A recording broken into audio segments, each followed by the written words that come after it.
Hey everybody, Joel here. So I'm going to tackle a project out here in the garage. Going to put up this wall mount Chamberlain garage door opener.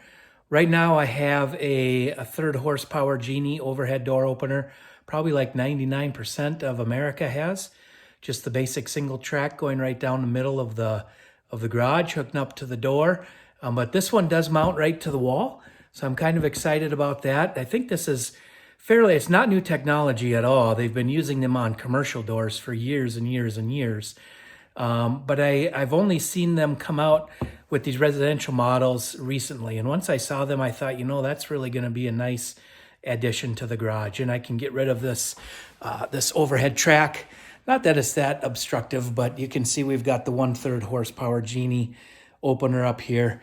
And I would just like to be able to get the track out of here so I could finish my overhead storage back over this area, just gain a little bit more room. We're going to mount the opener on the jack shaft right over here, right in the corner. I've already got an outlet.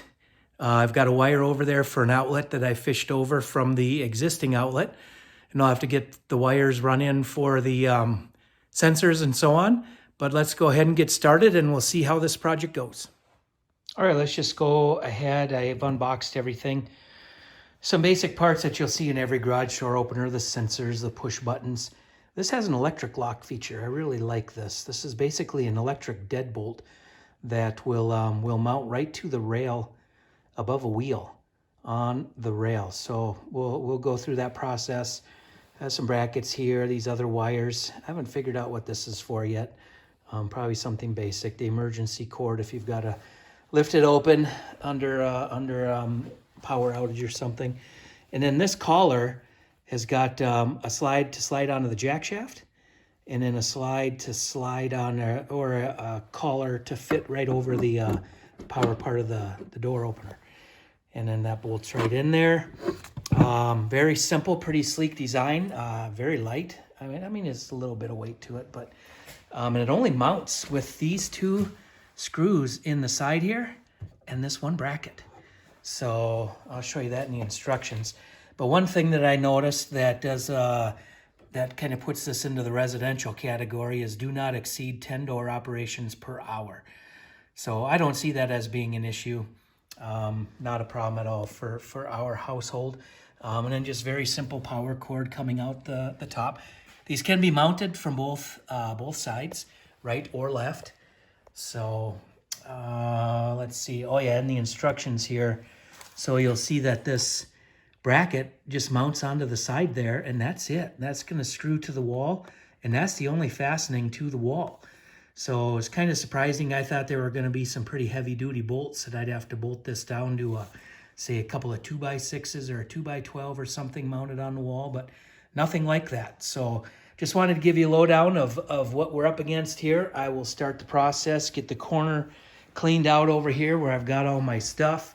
This has got to all be torn apart, and I'll move all that, and we're just going to go right up on the jack shaft in the corner there, and hopefully it's going to fit just fine. Okay, so I've got things temporarily hooked up here.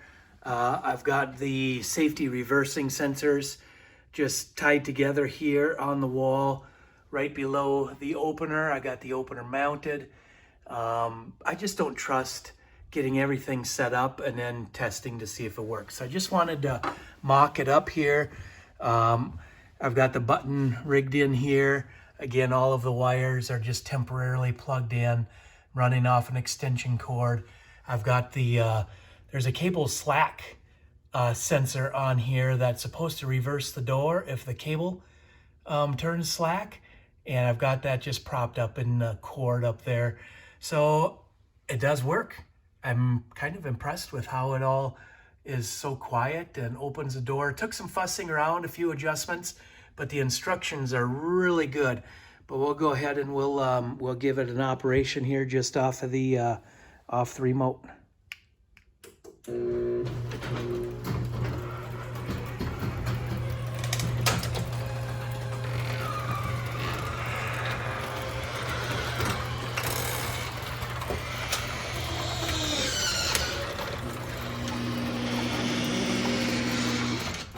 And there you have it. There's an up motion, And we'll go ahead and we'll drop it down and see how that goes.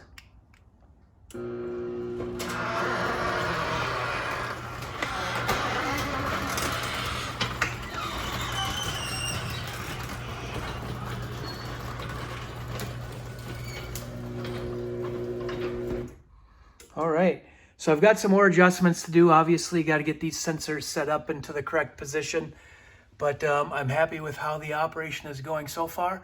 The reason I wanted to test it this way is the garage is entirely sheetrocked, and I'm going to utilize some of the wires that were in for the existing sensors, like down here. I want to tie into that wire for my button. For the garage door button, so I don't have to try to fish a new wire over, because those wires are all up here at this existing door opener, and there's a wire from here over to my door, to the button over there. So I'll just splice that in to the wire that goes through the attic here and over this way. So that'll be the push button wire, and then I'll just surface mount these other couple of wires that have to go in. But I'll give you a finished product when I get it all wrapped up. All right, well, we've got installation complete.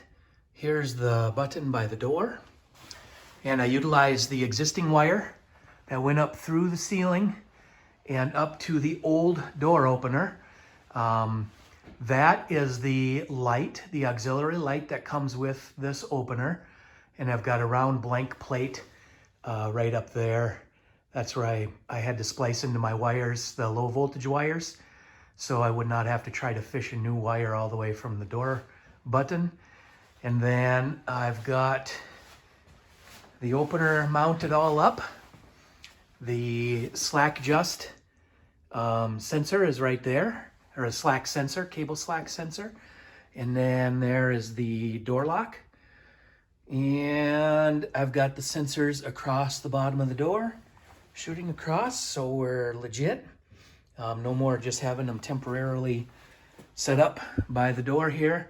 So I just stapled the wires as neatly as I could along the side of the 2x4 here, utilizing the little copper staples that they send with it. And there, down there, I used that wire that I said came from the door. I just spliced onto that for the button, the door button. And then moving back up here, I just used a piece of black tubing to kind of hide the wires inside of to get them into the housing, but they're all connected inside there. It's working good. I just put a 120 volt outlet. I fished this wire from the existing garage door opener because that was the easiest thing for me to do. So that is installed, and we have a good installation. This does have a Bluetooth or a Wi-Fi feature also. But I'm not going to hook that up quite yet. I've got to read up on exactly how that goes. But we'll go ahead and show the functionality of the system here. I've got the button in my hand. So we go ahead and open it up. Releases the lock right away. So nice and quiet.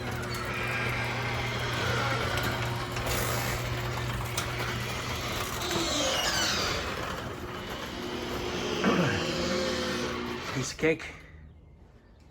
Looks really good. Then we'll do a down movement.